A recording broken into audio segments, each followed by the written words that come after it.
మహిళను హత్య చేసి పెట్రోల్ పోసి తగలబెట్టిన నిందితుడిని అదుపులోకి తీసుకున్నామని వికారాబాద్ జిల్లా ఎస్పీ కోటిరెడ్డి తెలిపారు. చేవెళ్ల గ్రామానికి చెందిన అనసూయకి ధరూర్ మండలం రాజాపూర్ గ్రామానికి చెందిన తలారి బాబుకి 3 సంవత్సరాలుగా అక్రమ సంబంధం ఉండేదని, గత 6 నెలల క్రితం మృతురాలు అనసూయ ఇతరులతో అక్రమ సంబంధం పెట్టుకుందని అనుమానంతో బాబు గొడవ పెట్టుకున్నాడు.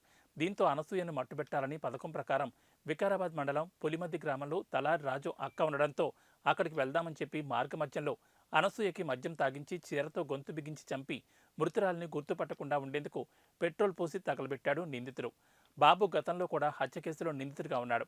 3 బృందాలుగా ఏర్పడి కేసును ఛేదించిన పోలీసులను జిల్లా ఎస్పీ కోటిరెడ్డి అభినందించారు. ఉన్నటువంటి ఎవిడెన్స్ అంతా కూడా కలెక్ట్ చేయడము, ఇమ్మీడియట్గా లుకౌట్ నోటీసు పంపించడము, ఇక్కడ చుట్టుపక్కల మన జిల్లాలో కాకుండా సైబరాబాద్ కమిషనరేట్, సంగారెడ్డి, పక్కన ఉన్నటువంటి బీదరు, గుల్బర్గా, ఈ అన్ని ప్లేసులకు కూడా మేము ఇన్ఫర్మేషన్ ఇచ్చి ఈ అన్ఐడెంటిఫైడ్ డెడ్ బాడీ గురించి సేకరించిన ఆధారాలతో సహా పంపించడం జరిగింది.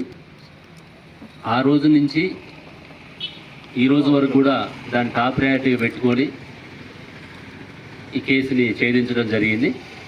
ఇందులో అంటే అన్ని పోలీస్ స్టేషన్కి మనకి ఇన్ఫర్మేషన్ ఇచ్చి లుకౌట్ నోటీసు పంపించడం ద్వారా మనకి ఆ రోజు పేపర్ కూడా కవరేజ్ లేకపోయే, పండగ హాలిడే కావటం వల్ల వీటన్నిటి రీత్యా మనకి ఒక 48 అవర్స్ పట్టింది కేసుని మనం ఛేదించడానికి.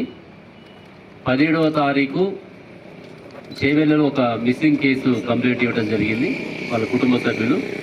దాన్ని ఆధారం చేసుకొని ఇమీడియట్గా వాళ్ళు మాకు సమాచారం ఇవ్వగానే సిఐ అక్కడికి వెళ్ళి ఆ కేసు వివరాలు సేకరించి ఆ కుటుంబ సభ్యులతో మాట్లాడిన తర్వాత ఆ డెడ్ బాడీని గుర్తించడం జరిగింది. ఎర్రోళ్ళ అనసూయ అని చెప్పేసి